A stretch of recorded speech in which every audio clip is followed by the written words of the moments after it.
Hey guys, I'm Pat Kelly. Okay, in this problem, we're asked to use the method of undetermined coefficients to solve this differential equation. Okay, so let's get to it. And the way you want to start, the way you have to start, is to find the homogeneous solution, or the solution to the homogeneous version of this differential equation. So I'll begin by looking at this as y double prime plus 2y prime equals 0, but that's because I'm viewing this now as if it were homogeneous, H for homogeneous, and then solving it using maybe your characteristic equation approach, which is a good approach here. So my m squared plus 2m equals 0, and not too much algebra here to realize that m would equal 0 or m would equal a negative 2, right? Okay, back to differential equations.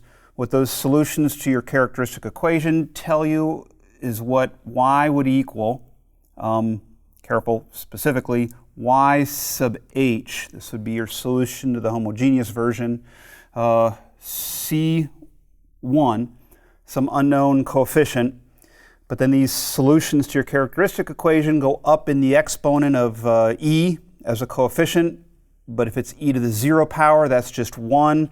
So it's just going to be a c sub 1 plus c sub 2. And with the other value of m, we actually will see that shoved up in the exponent of e as a coefficient of x. Okay. All right, let's put that to the side for a while, but not too long. Okay, so have that handy, but let's slide over here and now do some work to try to find the particular solution, or a particular solution.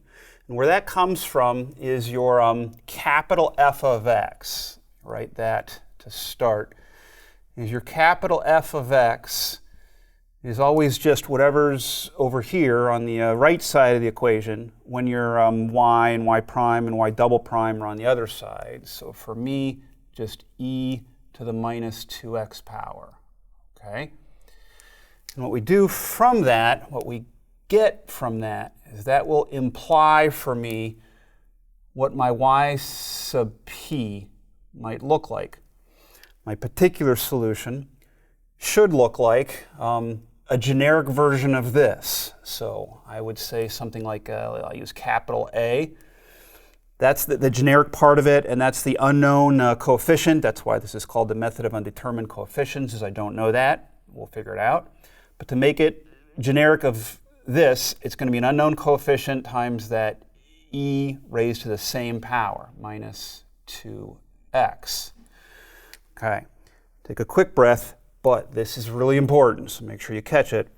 Is now what you have to catch, pay attention to the fact that this overlaps with part of our y sub h answer. So you can see that those two guys are essentially the same. Okay? So what we do is we multiply our particular solution by x. So instead of this y sub p, I'm going to slide over. I think there's enough room here for me to write y sub p. And I think I'm even going to switch colors on you here only because I want you to see that it's different than this guy. It comes from that guy, but as I said, you're just going to multiply this by x. So capital A x e raised to the minus 2x. Okay? And I'm afraid if you look back at this, I don't want you to think that those are the same. We had to go from the first to the second because of the overlap. So my y sub p does not equal this. You know what? I'll switch colors here again too. This was good work. This was a good thought. But it does not equal this because of the overlap. Okay.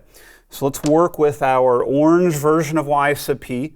And the way we're going to work with it, we're going to try to find that specific value of capital A by substituting it back into the original. Okay, so if I'm looking at my original, you see that there's a y prime and even a y double prime, which means the grunt work I need to do now is to take this y sub p and find y prime and y double prime in order to substitute. So I'll come here and start working with that y sub p by priming it. I'll take the derivative, I'm differentiating this. Notice it's a product rule, so the derivative of that x is just going to be the coefficient, which is a times the second left alone, the second part of the product left alone, okay, plus the first left alone. When I go to differentiate the second, I am seeing this minus 2. So I said plus, but I'm looking ahead. That's going to be a minus 2. Minus 2, and then a x e to the minus 2x. Okay. And I also know that I need a y double prime sub p. And that equals, just differentiating right above here, minus 2a e to the minus 2x from this derivative. Here's going to be another product rule, so minus 2a e to the minus 2x plus, but I'd actually have this minus, and I'm differentiating here. It looks like it's going to be a minus minus, so that'll be a plus. And then 2 times 2 is 4a x e to the minus 2x. Okay, there's my second derivative, and I did that because, let's see, I'll switch colors again here. I just used these two pieces of the puzzle to substitute back into the original. So I'll sub in here, looking at the original. I need a y double prime. I'm going to go ahead and write all this, but in fact I see some like terms here, so let's combine these two guys, right? Minus 2a would be a minus 4 capital A e to the minus 2x plus the 4a x e to the minus 2x. Look back at your original. Then there's plus 2 of these y primes. Let's multiply by 2 as we go. So plus 2a e to the minus 2x. Minus 2, I'm multiplying by 2, so minus 4a x e to the minus 2x. And back from the original, that's all supposed to equal that e raised to the minus 2x.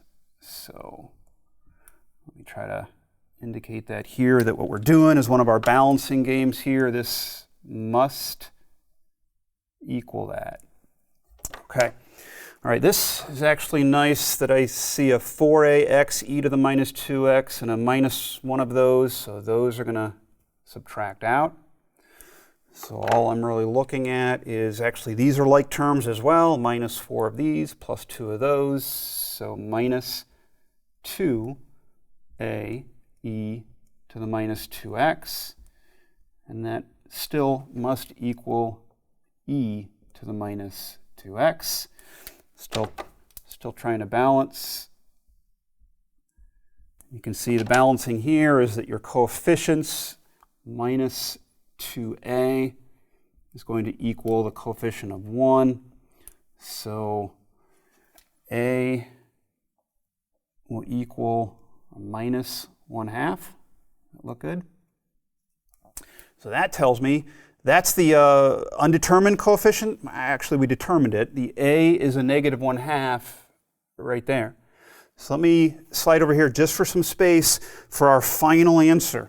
Okay, so my final answer of y will always equal y sub h plus your y sub p. So for us, I'll just go down here, make sure I have enough room. My y sub h is right there. C sub 1 plus C sub 2 e to the minus 2x plus y sub p, which is coming from right there, but I know what a is. A is a minus 1/2. Minus 1/2. What was that up there? An x e to the minus 2x. Okay. That's my final answer for this problem. All right, practice some more on your own, and I know you'll do well at it.